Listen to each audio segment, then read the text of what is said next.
জীবনের প্রতিটি মুহূর্তে সুখ আর দুঃখ এই দুই অনুভূতি আমাদের সঙ্গী। সুখ এলে আমরা আনন্দে ভেসে যাই, আর দুঃখ এলে যেন থমকে যাই। কিন্তু আমরা কখনো ভেবে দেখেছি কি এই দুঃখই হয়তো আমাদের সবচেয়ে কাছের বন্ধু? কারণ সুখ আমাদের মুখে হাসি ফোটায়, কিন্তু দুঃখ সে আমাদের ঠেলে দেয় ঈশ্বরের স্মরণে। চলুন আজ সুখ আর দুঃখ এই দুটো অনুভূতি দিয়ে একটা সুন্দর কাহিনী আপনাদের সামনে তুলে ধরছি। তাহলেই আপনারা বুঝতে পারবেন কে আমাদের আসল। তার আগে জানাই, যদি কাহিনীটি ভালো লাগে তাহলে প্লিজ সাবস্ক্রাইব করবেন। সুখ আর দুঃখ দুই বোন, যারা যুগ যুগ ধরে মানুষের জীবনে আসছে যাচ্ছে। একদিন সুখ আর দুঃখকে এক বন্ধু তার বিয়েতে দুই বোনকে নিমন্ত্রণ জানিয়ে গেছে। বিয়ের দিন সুখ সকাল সকাল বিয়েবাড়িতে চলে গেছে। তাকে দেখে বিয়েবাড়িতে যেন এক আনন্দের জোয়ার বয়ে গেল। সবাই খুব খুশি আর হৈ হৈ করে আনন্দ করছে। দুঃখ বিয়েবাড়িতে সকালে যায়নি, সন্ধেবেলায় সেজে গুজে সে বিয়েবাড়িতে গেছে।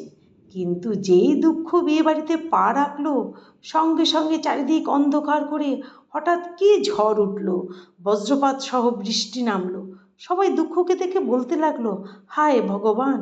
কেউ আবার বলল, ঈশ্বর, আমাদের বন্ধু যেন লগ্নভ্রষ্টা না হয়, ঠিক মতন বিয়ে হয়ে যায়। কিন্তু বর তো তখনও এসে বিয়ে বাড়িতে পৌঁছয়নি।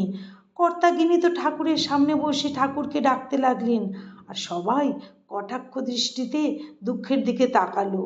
দুঃখের মনে তখন খুব কষ্ট, সে তখন আস্তে আস্তে সেখান থেকে বেরিয়ে চলে এলো। কিছুক্ষণ পর আস্তে আস্তে ঝড় থেমে গেল, বৃষ্টিও থেমে গেল। এরপর বর এসে বিয়ে বাড়িতে পৌঁছলো। খুব সুন্দরভাবে বিয়ে সম্পন্ন হলো, সবাই আবার আনন্দে মেতে উঠল। কিন্তু দুঃখ বাড়িতে এসে তার বাড়ির বারান্দার অন্ধকারে একাকী চুপচাপ বসে কাঁদছিল। সুখ সারাদিন আনন্দ করে রাত করে বাড়ি ফিরল, কিন্তু বাড়ি ঢুকতেই দেখলো দুঃখ বারান্দায় একা চুপচাপ বসে আছে। তাকে দেখে সুখের খুব মায়া হলো। সুখ দুঃখের কাছে গিয়ে জিজ্ঞাসা করলো, দুঃখ, একা একা বসে কি করছিস? কাঁদছিস কেন বোন?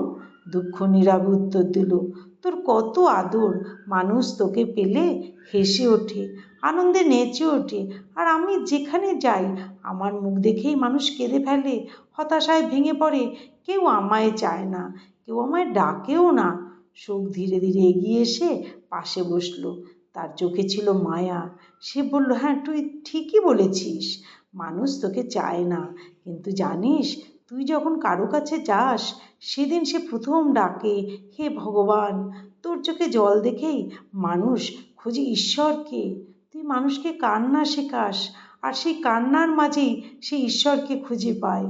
আর আমি, আমার সময় মানুষ আনন্দে মেতে থাকে, ঈশ্বরের নামটাও ভুলে যায়। বলতো, সত্যিকারের কে বেশি আপন ঈশ্বরের কাছে? দুঃখ চুপ করে যায়। মনে মনে তার কষ্ট হয়, তবুও একটু যেন কষ্ট হলেও একটু কষ্ট তার লাঘব হয়।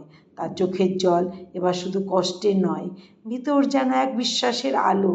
এরপর সুখ দুঃখ দুই বোন পরস্পরকে জড়িয়ে ধরে, আর সুখ বলে, তুই আছিস বলেই আমার এত আদর, আমার এত কদর, না হলে আমাকেও কেউ মূল্য দিত না।